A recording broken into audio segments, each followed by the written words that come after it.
And the Russians are facing a crisis point in their energy sector that honestly I'm a little surprised it hasn't happened to this point. The Russian energy sector has limited export points that are not well linked together.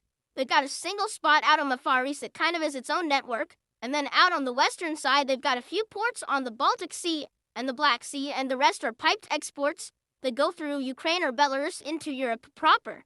Those pipelines have now been shut down. That just leaves the maritime ports. And if something happens that would prevent crude from, say, reaching Primorsk, some might be able to go to the Black Sea, but none of it could go out to the Far East.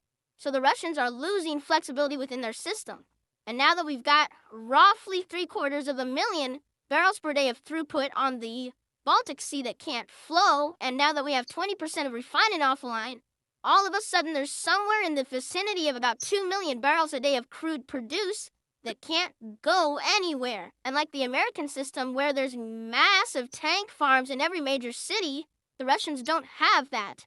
They're used to producing crude, sending it to refineries, having to turn it into fuel and consumed locally or exported, and the rest goes to an export point and is exported.